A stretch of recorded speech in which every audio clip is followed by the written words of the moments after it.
right, and this is not the only important issue that's going to come up in the parliament. There are going to be two key bills. So the new income tax bill 2025 is also all set to be introduced in the parliament today. It will replace the nearly 6-decade-old Income Tax Act 1961. Unlike the direct tax code proposals, which aimed at a complete tax overhaul, this bill is in fact largely focusing on the ease of the taxpayer. So let's talk about what this could mean for you, the taxpayer. As per sources, the new income tax bill is shorter, it's simple, and it does not have any jargons that get very confusing.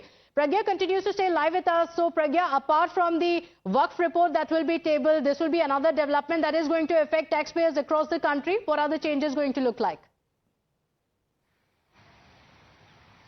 Very interesting and very important bill that Finance Minister Ms. Nirmala Sitharaman is going to be tabling today in the House. And in fact, this bill has everything to do with making income tax easier for everyone.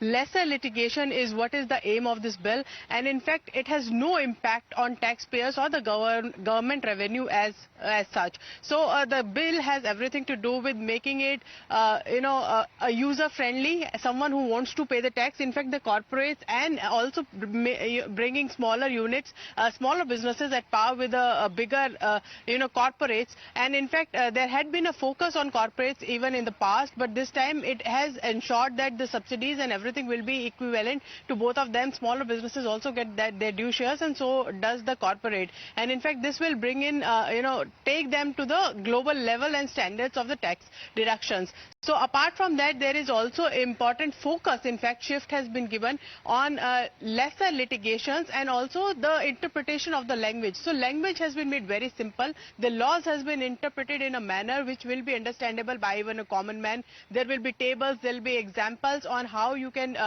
compute the taxes, because most of the litigations arose from the complex language that income tax bill had. It was introduced first in 1961. Okay. So there had been many amendments since then, and it made it very complex and open to litigation. Okay. So this time they had made sure the rules are very simple, very understandable, and lesser litigations in such a way. Apart from that, there are many factions that they have distributed the income tax bill into, and ensured that people will not have any problem in interpreting. And in fact, the number of words has also been lessened. So it's a smaller bill, concise bill, and very important for everyone to know that it has simplified income tax in a way that it has never been done. Okay, all right. Pragya, thank you for joining us with those details.